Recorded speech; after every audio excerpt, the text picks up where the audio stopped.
Bom dia a todos. Queria agradecer o convite da Veja e da Exame por estar aqui, compartilhar um pouco do que nós temos feito nesses primeiros 100 dias e dos nossos planos para os próximos anos.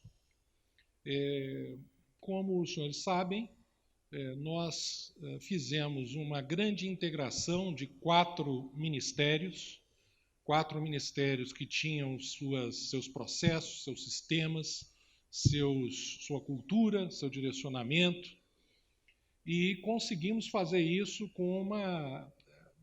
de forma bastante tranquila, né? Quando a gente pensa na Secretaria Especial de Produtividade, Emprego e Competitividade, nós reunimos 13 secretarias, praticamente era um tamanho de um ministério e meio, e nós condensamos os cargos dessas secretarias e fizemos com que tivéssemos, a partir daí, uma secretaria especial e 5 secretarias. Reduzimos em mais de 30% os cargos, sem nenhum impacto significativo em interrupção de processo, em reclamações, mobilizações, manifestações, nem nada disso. Isso já foi uma conquista, porque muita gente dizia, olha, os sistemas todos vão parar, as pessoas vão fazer greve, ninguém vai saber no dia seguinte o que tem que fazer. Nós fizemos isso com tranquilidade e, mais importante, com a definição de diretrizes únicas, focadas em produtividade, emprego e competitividade. Isso é extremamente importante porque as pesquisas internacionais sobre aquilo que está por detrás desse conceito tão importante que é produtividade, que, aliás, infelizmente, hoje nós estamos só com 23% da produtividade média de um trabalhador americano, já foi 40% em 1980, e nós esperávamos lá em 80 que fosse continuar crescendo, e nós divergimos dos líderes enquanto outros convergiram. Mas, um dos conceitos primeiros, na verdade, por exemplo, num dos principais relatórios do Banco Mundial sobre como fazer o Brasil voltar a crescer, o primeiro passo é tornar produtividade uma prioridade e integrar as iniciativas que estão por detrás desse tema no governo. Então, esse foi um dos principais passos que nós concluímos nos primeiros 70 dias, na verdade. Hoje nós temos todas aquelas antigas 13 secretarias, hoje 5 secretarias, trabalhando de maneira harmônica, com um diagnóstico comum, integrado e, mais importante, de maneira engajada com os mesmos servidores que estavam lá. Pessoas tecnicamente qualificadas e que são elas que fazem com que as análises sejam feitas, as notas técnicas sejam preparadas, os processos continuem e o Brasil consiga fazer a sua transformação. Então, esse foi o primeiro passo. Segundo passo foi construir 4 planos muito pragmáticos, focados nos principais temas que hoje dificultam o aumento da produtividade, do emprego e competitividade brasileira. Bastante diferentes daquilo que estava lá, mantendo as coisas boas. No antigo MEDIC, por exemplo, existiam vários programas muito bons e, como a gente disse no início, nós avaliamos, fizemos de um diagnóstico de efetividade e um deles, como por exemplo o Brasil Mais Produtivo, nós vamos anunciar que vão passar de 3 mil empresas para 300 mil empresas nos próximos anos. Porque vimos que ele funcionava e vimos a necessidade de adequação e de ampliação. Então, esse segundo momento de redefinição de para onde nós vamos para aumentar a produtividade foi feito também nos 100 primeiros dias. E já começamos a anunciar algumas medidas pragmáticas, implementar algumas medidas pragmáticas, nas 4 frentes que eu vou apresentar aqui. Mas chegamos a uma visão, nós queremos viabilizar o aumento da produtividade, do emprego e da competitividade baseado em livre iniciativa, mercados concorrenciais, capital humano e modernização das empresas brasileiras. E fizemos um plano baseado nesses 4 pilares, com algumas medidas já concretas e implementadas. A primeira delas, o novo SINE, o novo Sistema Nacional de Emprego. Nós temos hoje uma base de 12 milhões de brasileiros desempregados no Sistema Nacional de Emprego, cuja função é apoiar a recolocação dessas pessoas. Efetividade média nos últimos vários anos, menos de 5%. Com muitas denúncias de corrupção, nós chegamos lá com processos com mais de 10 anos de atraso em prestação de contas já vencidos, processos de mais de 100 milhões de reais, cuja prestação de contas desapareceu e que agora estão sendo encontradas em algumas salas trancadas. Isso tudo foi um processo de captura da máquina pública que fez com que programas tão importantes como o Cine saísse do rumo. Então, nós estamos revendo todo o Cine. Nós temos como objetivo transformar o Cine, nos próximos 2 anos, no mais efetivo programa de recolocação profissional do mundo. E eu já vou falar um pouquinho para vocês, só alguns de maneira um pouco impressionista, porque não é o propósito desse nosso encontro. Mas nós já lançamos, era uma das 35 metas, que foi plenamente cumprida, o Open Cine, o Cine aberto, que nós abrimos essa base de dados, depois de adequá-la para preservar a confidencialidade, privacidade, aprovar no Codefat, abrimos para as HR Techs, para todas as empresas de tecnologia de recolocação profissional, qualquer uma delas, já temos dezenas que já estão acessando, e essas empresas acessam essa base, vão no mercado, trabalham para recolocar essas pessoas em diferentes modelos de negócio. Umas vão cobrar do empregador, outras não. Uns vão ser pagos por anúncios, outros não. Outros simplesmente vão ter movimentação, tráfego, para depois ver qual é o modelo de viabilização. Isso já está acontecendo e já vai causar, nos próximos meses, uma grande revolução na recolocação dessas milhões de pessoas com base em mecanismos de mercado. Não é o governo que tem que recolocar essas pessoas. Aliás, esse é um ponto importante. Ao longo dos governos, principalmente os governos do PT, o Brasil estava se tornando uma economia dirigista. O governo fazendo quase tudo. Nós queremos fazer com que o governo volte para aquilo que ele realmente tem a capacidade e a responsabilidade de fazer bem, como, por exemplo, manter a plataforma. As empresas vão lá e vão tentar recolocar essas pessoas. Então, o Cine já está aberto, ele já está tendo os primeiros resultados. Nas próximas semanas, a gente acha que isso vai ter um impacto importante no desemprego. Segunda coisa que nós fizemos foi implementar, e já está funcionando, a Câmara da Indústria 4.0. Rumo à modernização da indústria, existiam várias iniciativas dispersas entre vários ministérios do governo. Nós reunimos, estruturamos, priorizamos e articulamos todas essas iniciativas para acelerar a transição do Brasil para os novos marcos tecnológicos de produtividade com a indústria 4.0.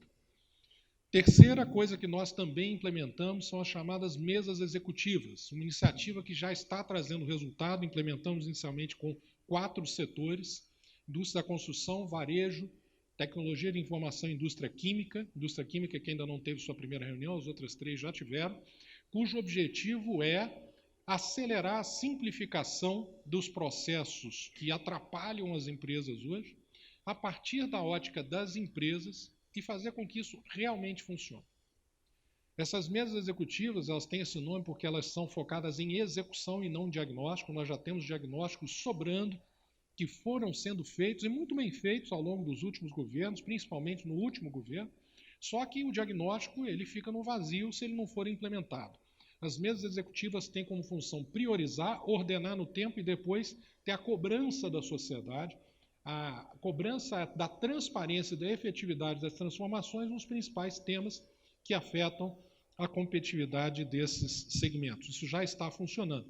Outra medida muito significativa, que foi inclusive divulgada de uma maneira tranquila e silenciosa, e poderia ter causado muitos protestos por parte de alguns setores específicos, foi a simplificação e ampliação do ex-tarifário. O ex-tarifário é um mecanismo a partir do qual as empresas podem importar máquinas e equipamentos com um imposto muito reduzido de importação pela ausência de similares nacionais. O nosso ex-tarifário tinha processo com mais de 1 ano de análise. Nós simplificamos, alguns têm liberação imediata, Os critérios se tornaram transparentes, objetivos e abriram para centenas de empresas a possibilidade de importar máquinas e equipamentos muito mais rapidamente do que há de mais moderno no mundo, sem os entraves burocráticos que existiam antes. Na arena de liberalização de mercados, nós avançamos na direção da liberalização do preço de medicamentos isentos de prescrição, que é um tema interessantíssimo para quem gosta de estudar, porque os medicamentos isentos de prescrição não têm limitação de preço em lugar nenhum do mundo, era só no Brasil. Só com um detalhe, o preço máximo era definido, mas ninguém cobrava esse preço máximo. Ou seja, era um preço tabelado máximo, mas que em princípio não servia para nada. Só que a gente descobriu uma coisa, toda vez que o preço máximo aumentava, todos os preços aumentavam no mesmo percentual. Ou seja, paradoxalmente, a existência de um preço máximo, que não era, que a gente chama restritivo, ajudava o mercado a se coordenar para os preços ficarem mais altos. Esse tipo de distorção que a gente estuda em microeconomia, que a gente estuda em mercados, são distorções invisíveis, ou visíveis, mas indiretas, são efeitos colaterais de medidas que às vezes são muito bem intencionadas, que nós já estamos começando a destravar. Outra coisa que nós fizemos foi acabar com o PAC. O PAC tinha 30 mil obras, quase todas elas paradas, e que estavam todas centralizadas no Ministério do Planejamento. O Ministério do Planejamento agia como quase um freio para que os outros ministérios que estão com a informação, que são responsáveis pela execução da infraestrutura, do saneamento, das obras públicas e assim por diante, não agissem de maneira, entre aspas, descontrolada. O que nós fizemos? Nós confiamos nos nossos ministros. Nós confiamos no ministro da Infraestrutura, no ministro do Desenvolvimento Regional, do ministro da Ciência e Tecnologia. Nós confiamos. Nós, então, fizemos o seguinte, olha, nós temos que ter mecanismos de governança, mas descentralizar. Deixar com que os ministros tenham responsabilidade e aloquem o seu orçamento com as informações que eles têm. Já dentro do governo, uma medida de descentralização, de flexibilização e de tornar a decisão ágil. Isso permite que os ministros das pastas específicas tomem as suas decisões, sem ter que passar por meses de análises e restrições. Além disso, as 4 vinculadas da CPEC, da Suframe em metros, passaram por uma reorganização importante. O INPI, nós vamos divulgar um plano que em 2 anos irá acabar com um backlog de 11 anos da entrada de um pedido de patente até liberação. Conseguimos aprovar o protocolo de Madrid no Congresso, uma coisa que estava 16 anos parada. Avançamos, então, em marcas e patentes e redirecionamos a ABDI, que tinha muitas iniciativas muito interessantes, mas que faltavam foco, e nós colocamos o foco na digitalização das empresas e das indústrias brasileiras. Isso foi o que nós fizemos nesses primeiros dias. Mas agora é que vem uma ação muito ampla de medidas em 4 planos que nós vamos divulgar ao longo das próximas 4 semanas, 5 semanas, na verdade. Esses planos têm como principal objetivo levar o Brasil da 72ª posição do ranking do World Economic Forum de competitividade global para estar entre 50 em 3 anos. Uma das medidas que nós fizemos no redirecionamento e no engajamento dessas antigas 13 secretarias foi termos indicadores para absolutamente tudo. Indicadores que vão se tornar transparentes, foram estudados com profundidade, indicadores internacionais, e que nós vamos acompanhar, trabalhar para que a gente alcance patamares que representem o potencial do nosso país. Para vocês terem uma ideia, o Brasil hoje, no subindicador do peso da regulação do DCI, nós estamos em último lugar do mundo. Nenhum país tem um peso pior do que o Brasil na regulação que atrapalha a produtividade das empresas. Nenhum país. Eu, às vezes, me pergunto como é que nós chegamos nessa situação. E aí eu lembro da metáfora do sapo na fervura. Nós fomos entrando numa fervura, as coisas foram piorando e quando nós vimos, nós já estávamos quase cozidos. Felizmente vivos, sobrevivendo, e é isso que a gente precisa reverter. O emprego ainda não retornou no Brasil de maneira mais pujante, de acordo com o nosso diagnóstico, porque a estrutura econômica do Brasil precisa ser reformada. As empresas que passaram pela crise, que foi a maior crise econômica de todos os tempos do Brasil nos últimos anos e que sobreviveram, cortaram na carne, cortaram custos, demitiram, muito difícil, decisões muito duras, empresas de todos os setores. Elas agora pensam 2, 3, 4, 5 vezes antes de voltar a contratar.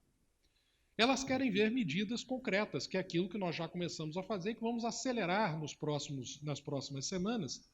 Primeiro, na área macroeconômica, que eu não gostaria de entrar aqui, porque já outros falaram, meus colegas já são os responsáveis por ela. Reforma da Previdência, desestatização, reforma tributária, reforma do Estado. Mas na área microeconômica, nós vamos implementar 4 planos. Primeiro é o Simplifica, cujo principal objetivo é levar o Brasil, e é uma meta de todo o governo, inclusive da Secretaria de Governo, a ficar nos top 50 do Doing Business. Isso já foi anunciado pelo presidente, e além disso, uma redução significativa do custo Brasil, e nós estamos trabalhando agora, vamos começar a trabalhar com o Movimento Brasil Competitivo para implementarmos medidas como Six Sigma e assim por diante, para reduzir o custo Brasil ao longo dos próximos meses. Essas medidas são, por exemplo, uma da empresa Nasce Legal. Uma pequena empresa, ela hoje, por conta de alguns avanços que nós implementamos, principalmente na Secretaria de Gestão Pública, já consegue ser registrada em 24 a 48 horas. No entanto, ela está demorando em média 60 dias para ter autorização para começar a funcionar. Por um motivo muito simples. Embora a Constituição diga que nenhuma empresa pode ser proibida de operar, a não ser quando explicitamente dito na lei. Porque muitos estados e municípios e cartórios e assim por diante não dizem que aquela empresa é de baixo risco. Tem o caso de 80% das empresas brasileiras. Então nós estamos revertendo, nós vamos anunciar a reversão desse paradigma. A empresa nasce legal, a não ser que os estados e municípios e entes reguladores digam que ela é de alto risco e aí ela precisa saber exatamente o que ela precisa fazer. Nós estamos revertendo o ônus para o governo. Estamos colocando a sociedade no centro das coisas. As empresas são as que geram emprego no centro da nossa razão de trabalhar, de servir e assim por diante. Elas não podem ficar esperando o governo. Esse é um exemplo, mas vamos ter mais de 50 ações anunciadas nos próximos dias, ações importantes para a redução do custo do Brasil. O segundo plano será o Pró-Mercados, que tem como principal objetivo fazer com que o Brasil tenha mercados que realmente funcionem.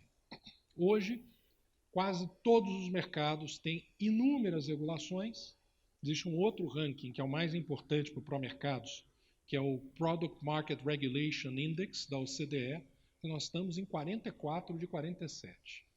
E só não estamos em 46 porque um dos subitens, que é a participação do Estado na economia, nós estamos na média, porque tem países como China, que tem muito mais participação do Estado do que nós com empresas estatais. Nós queremos diminuir também, melhorar ali. Mas nos outros índices que retratam as regulações que impedem as empresas privadas de operarem de maneira eficiente, nós estamos em penúltimo lugar mundial. Nós queremos priorizar, então, nós precisamos trabalhar no mercado para trazer menos regulação e mais concorrência no mercado bancário, no mercado de óleo e gás, no mercado de energia, no mercado farmacêutico, no mercado de terras, no mercado de transporte marítimo. Existem muitas regulações que atrapalham as empresas hoje. E nós vamos fazer com que isso aconteça rapidamente, com 2 focos. Setor privado como um todo, com exceção de infraestrutura e infraestrutura. No caso de infraestrutura, nós queremos passar do indicador de qualidade de infraestrutura do lugar 81 para o lugar 71 em 4 anos. A infraestrutura demora muito a reagir. mas queremos lançar as bases para que até 2040 nós estejamos entre os 20 principais do mundo. Isso vai, inclusive, estimular muito o setor de máquinas e equipamentos, por exemplo, que depende do crescimento da nossa infraestrutura, que depende de investimentos, que depende de um Brasil que cresce e que produz. Uma das prioridades que nós temos no Promercados Infra é a MP do saneamento. O Brasil hoje tem 75% da população sem esgoto, 40% sem acesso à água tratada. Isso é uma vergonha. São milhares de pessoas, crianças, que morrem todos os anos por conta disso. Por quê? Porque nós temos um marco regulatório do setor que impede a entrada na prática do setor privado. Nós temos certeza que, uma vez aprovado esse marco e feitas as estatizações das empresas estaduais e municipais, nós teremos centenas de bilhões investidos no setor de saneamento, setor privado, independente se o Brasil está crescendo, se não está crescendo. Isso é um grande avanço. Precisa passar o marco e vai passar.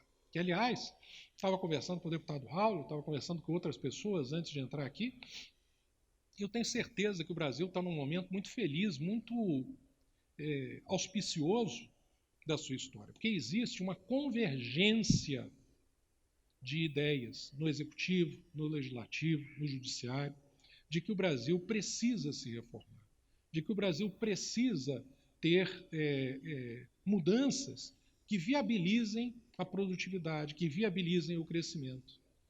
Nós vemos hoje, quem está dentro do governo vê como as coisas estão mudando rapidamente, os consensos estão sendo criados.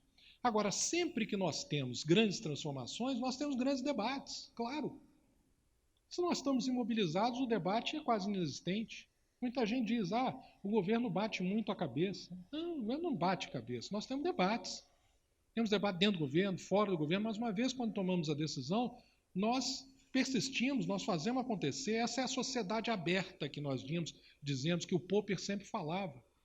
A sociedade aberta é uma que tem tolerância ao contraditório, tolerância ao debate, muitas vezes duro, mas que debate com base em argumentos racionais, que vai construindo novas verdades, que depois vão sendo superadas por outras verdades. É esse debate que muitas vezes é lido como conflito, desajuste. Não, é debate. Quem assiste, por exemplo, não sei quantos de vocês já assistiu às sessões do parlamento inglês.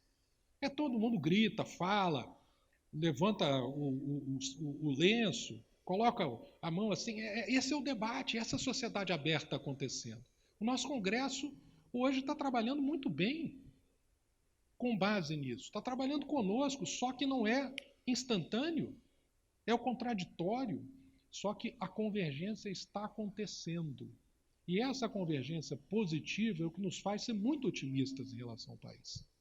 O terceiro plano é o Brasil 4.0. O mundo inteiro está passando uma grande revolução de hábitos de consumo, de tecnologia produtiva, de peso de tudo que é digital. Nós vamos ter, como eu disse para vocês, um aprofundamento do B+P, vai ser o B+P 300 para 300 mil empresas, muito focado na digitalização das empresas.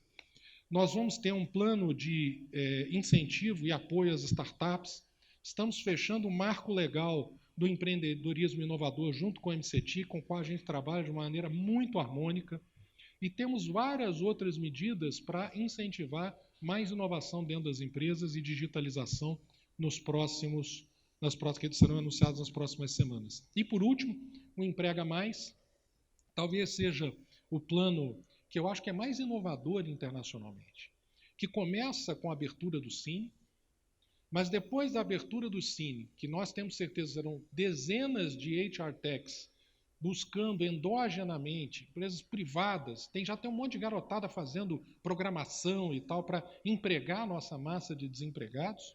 Nós estamos começando a trabalhar com os principais engenheiros de inteligência artificial da Microsoft do mundo para melhorar a base e fazer com que esses dados sejam tratados para aumentar a efetividade dessa plataforma. Nós vamos, a partir daí, ter projeções sobre que habilidades são as mais demandadas hoje e no futuro, e essas habilidades são parte do que a gente chama de Plano Nacional de Qualificação de Empregados, das empresas e desempregados, que vai atacar aquilo que eu vi agora em Washington essa semana como talvez a maior prioridade das políticas microeconômicas, que é o que eles chamam em inglês de skills gap. O gap de habilidades que existe entre o que as pessoas sabem hoje e o que elas já estão precisando e vão precisar no futuro. E nós vamos ter 3 modalidades de apoio. Um é semelhante ao que foi o Pronatec Indústria, que foi a única parte do Pronatec que funcionou, que é um desenho compartilhado entre o Ministério e o setor privado de quais são os treinamentos mais efetivos para tratar das deficiências do mercado de trabalho. Nós vamos ter uma inovação no mercado mundial que está sendo hoje começando a aparecer em alguns países, que são em inglês os chamados Social Impact Bonds, que é um pagamento para os fornecedores dos treinamentos, das qualificações, com base na empregabilidade futura daquelas pessoas. Ou seja, ao invés de eu fazer uma chamada técnica, uma licitação, e nós contratarmos pelo menor preço, nós vamos fazer o seguinte: o orçamento é X para 500 mil pessoas, por exemplo. Eu quero saber o seguinte: quantos por cento vocês me garantem que vão ser empregados em posições que ganham mais de X? E esse vai ser a licitação. Aí eu vou falar 30%, 35%. Aquele que oferecer o maior percentual de recolocação efetivo dessas pessoas ganha. Só que ele só recebe quando ele alcançar aquele objetivo. Essa é uma inovação global, com apoio de vários organismos internacionais. Tem alguns outros países trabalhando nisso, tem um projeto de lei, já está bem avançado no Congresso para que isso ocorra. Nós pretendemos fazer isso. E o terceiro é trabalhar com vouchers, que são como vales que o trabalhador ou o desempregado leva à empresa e a empresa diga: olha, eu vou usar esse vale, eu vou indicar que treinamento que você tem que fazer, porque este treinamento vai me servir e vai servir ao longo da sua carreira. Porque existe, inclusive entre todos os liberais que ganharam o prêmio Nobel, Gary Becker, Robert Lucas e tal, inclusive o Friedman, a defesa dos vouchers. Por quê? Porque o capital humano tem o que a gente chama de externalidade. Se eu sou qualificado, as pessoas que trabalham perto de mim recebem benefícios externos da minha qualificação. E, além disso, se eu mudo de empresa, o benefício do treinamento que a empresa investir em mim não fica na empresa, ele vai comigo. Isso gera um subinvestimento em treinamento, em qualificação. No momento em que as habilidades são mais ou menos estáveis, isso não é um problema muito grande. No momento em que as habilidades se depreciam muito rapidamente e novas habilidades surgem, essa externalidade de capital humano e o subinvestimento em qualificação é muito grave. Nós estamos ficando para trás. Se a gente entrar na página, no newsletter do Department of Labor dos Estados Unidos, por exemplo, quase tudo é falado sobre requalificação para as habilidades do futuro. E nós, ao invés de nós dizermos assim, o governo vai dizer qual é a habilidade do futuro. Isso é contrário àquilo que nós acreditamos. O que nós temos que fazer é servir de maneira institucional, séria, com legitimidade, para aquilo que o setor privado indica que sejam as qualificações do futuro. Nós não podemos ser vítimas da arrogância fatal de achar que sabemos mais que o mercado. O que nós vamos fazer vouchers para que isso ocorra naturalmente. E o novo Cine, na sua terceira ou quarta etapa, porque esse é um plano de várias etapas, já indique para o setor privado, aí o setor privado faz o que bem entender, quais são provavelmente as habilidades que vão fazer mais sentido para o futuro. Com isso, nós atacamos todos os pilares que vários diagnósticos hoje indicam sendo os mais graves que atrapalham a retomada do crescimento e o aumento da produtividade. Número 1, complexidade de fazer negócio. Número 2, falta de infraestrutura, que não falta por nenhuma outra razão a não ser a falta de um marco regulatório adequado que atrai os investimentos que estão aí nas nossas portas para que sejam realizados. 3, falta de capital humano. Importante. 4, falta de funcionamento e barreiras ao pleno funcionamento dos mercados. E tem mais outros 2 que são muito importantes, mas estão fora do escopo da CPEC, dada a sua enorme complexidade em si mesmo. Primeiro, reforma tributária. Nós temos daqui a pouco uma discussão sobre isso aqui, logo em seguida, e que está a cargo do meu colega Marco Sintra, e a integração global, a abertura dos nossos mercados, e tanto externa quanto internamente, que depende da gente ser competitivo também, que está a cargo do meu colega Marcos Troilo. É uma agenda liberal, inequivocamente liberal, uma agenda que acredita na descentralização, na ação humana, na capacidade do brasileiro de dar a volta por cima e da gente voltar a crescer. Isso não é de uma hora para outra, isso é um plano de longo prazo, com uma visão transformadora, moderna e próspera para o nosso país. Muito obrigado.